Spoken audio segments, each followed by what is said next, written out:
हमारे नए प्रधान का जिनका चुनाव के बाद यहाँ पर आह्वान किया गया है और जो नया वर्कर है पुराने वर्करों के साथ जुड़ के जो हौसला नजर आया मुझे लगता है कि आने वाले समय में ये जो 3 डिस्ट्रिक्ट हैं भिवाड़ी महेंद्रगढ़ लोकसभा में, भिवाड़ी दादरी और महेंद्रगढ़, हौसले को देखते हुए मैं कहता हूँ ये नंबर 1 पर आएगा। जिस प्रकार से सबको शामिल करके और खासकर हर वर्ग का नौजवान साथी और बुजुर्गों से भी वो आशीर्वाद ले रहे, इतनी जल्दी पार्टी का विस्तार 10-11 साल में यह पार्टी को देख रहे होंगे जिस तेजी से बढ़ा है। तो हर घर का आदमी ये चाहता है मैं भी बीजेपी का सदस्य बनूं। केवल 2047 तक केवल भारतीय जनता पार्टी के नेतृत्व में ही देश विकसित देश बन सकता है और ये सोच बन चुकी है सारे देश की आम जनता की। ऐसा है, हर क्षेत्र को हम आगे बढ़ाना चाहते हैं।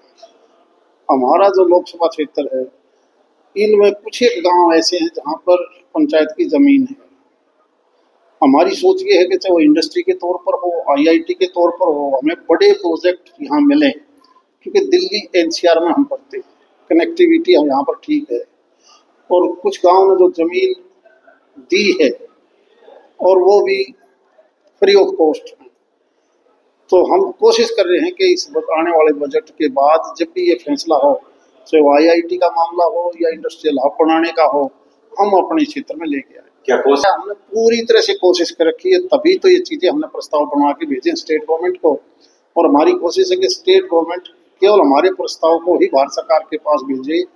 हमारी भारत सरकार के मिनिस्टर से बात चल रही है। गन्ना नहीं है, एक समय था जब इसको दारू बोलते थे, अब ये शराब का रूप ले चुकी है। शराब बनती है फैक्ट्रियों में और उस इंडस्ट्री में स्पिरिट भी, मेंथोल भी, पता नहीं क्या क्या डाल के जहरीली बना देते हैं, लोग मरते हैं, हजारों मर जाते हैं। और दारू दवाई अलग थी, वो किस चीज से थी? पेड़ पौधे, सब्जी फ्रूट से। आज भी विदेशों के अंदर वही बनती है, इसीलिए वो महंगी है और इसीलिए वो अपनी महंगी चीज को यहाँ सप्लाई करते हैं। यही दारू गन्ने से, नींबू से, किन्नू से, टमाटर से, जौ से, गेहूं से, फसलों से, पेड़ पौधों से, किक्कर से, जाटी से और चीज जो झाड़ फूस उनसे अगर बनाओगे तो वो एक दवाई का रूप है। किसान की आमदनी दुगनी नहीं तिगुनी दिखा दूंगा मैं जिस दिन हम इस लाइन पर आ जाएंगे। उदाहरण के तौर पर एक गन्ने को अगर 2 लाख रुपया मिलता है गन्ने को पर एकड़, जिस दिन ये सिस्टम हो जाएगा तो 5 लाख रुपया किसान मालिक बन जाएगा। और मैं कहता हूँ इसको PPP मॉडल पकड़ना चाहिए, किसान की भी हिस्सेदारी करो इसमें, ताकि नकली दवाई, नकली दारू शराब भी बंद हो और असल दारू दवाई बने।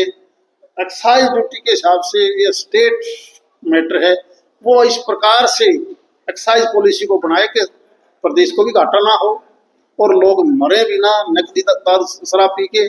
और वो ये चीज जब कभी बनी थी तो ये दारू दवाई बनी थी, शराब नहीं बनी थी। शराब तो ये फैक्ट्री लगवा के गए अंग्रेज फिर ये करने के लिए कि एक्साइज ड्यूटी मिलती रहे।